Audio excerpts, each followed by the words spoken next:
Wednesday afternoon மேலே தான் vlog எடுக்க ஸ்டார்ட் பண்ணேன். ஏன்னா ஆஃப்டர்நூன் மேலே தான் டின்னர் ரெடி பண்ணுவேன்ல. ஸோ அந்த vlog எடுக்கலாம் சொல்லிட்டு எடுத்துகிட்டு இருந்தேன்.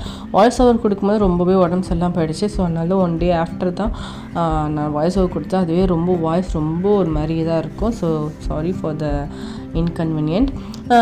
இன்றைக்கி பார்த்திங்கன்னா சப்பாத்தியும் சிக்கன் கிரேவி தான் செஞ்சுருந்தேன். ஸோ ரொம்ப சூப்பராக இருந்துச்சு. எப்போவுமே சப்பாத்தி சாஃப்டாக இருக்கிறதுக்கு நான் ஸ்வீட் பொட்டேட்டோ யூஸ் பண்ணுவேன். ஸோ ஆல்ரெடி என் வீடியோ பார்த்து தான் தெரிஞ்சிருக்கும். பட் இந்த வாட்டி நான் அதை யூஸ் பண்ணலை. ஸோ லாஸ்ட் மினிட்ல நான் ரெடி பண்ணேன். நார்மல் சப்பாத்தியை ரெடி பண்ணி போட்டுருந்தேன். ரெகுலராக பார்த்தீங்கன்னா ஹஸ்பண்ட் டின்னருக்கு நான் தான் ரெடி பண்ணுவேன். ஏன்னா டின்னர் நைட் ஷிஃப்ட் தான் ஒர்க் பண்ணுறாங்களா. ஸோ அதனால் டின்னர் மஸ்ட்டு நான் கொடுக்கணும். ஸோ சம்டைம்ஸ் அது நிறைய ஸ்கிப் பண்ணிவிடுவேன். சம்டைம்ஸ் அதை ப்ராப்பராக பிளான் பண்ணுவேன். பிகாஸ் அது எல்லாமே டயட் ஃபில்லிங்காக இருக்கணும். மேபி நைட் ஷிஃப்ட்டுன்றதுனால கரெக்டான டின்னர் கொடுக்கணுன்றது தான் ஸோ அவரோட ஐடியா ப்ளஸ் என்னோடய ஐடியாவும் சேர்த்து. ஸோ அப்படியே சிக்கனும் இன்றைக்கி சப்பாத்தி தான் ரெடி பண்ணிகிட்டு இருந்தேன்.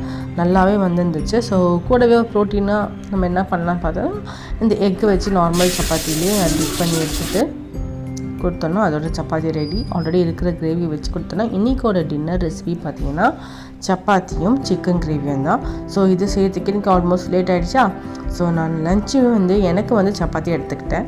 ஸோ அவங்களுமே நைட்டு போய் சாப்பிட்டு ரொம்பவே சூப்பராக இருக்குது சொல்லியிருந்தாங்க. நீங்களும் இதே மாதிரி ட்ரை பண்ணி பாருங்கள். சப்பாத்திக்கு சிக்கன் கிரேவி சூப்பராக இருக்கும். சம்டைம்ஸ் மைதாவில் செஞ்சால் கூட இன்னும் சூப்பராக இருக்கும். பரோட்டா டேஸ்ட்லேயே இருக்கும். ஸோ ட்ரை பண்ணி பாருங்கள். ஸோ இந்த வீடியோ சின்னதாவோட மினியம் விளாக்கு நான் முடிச்சுக்கிறேன். பாய்.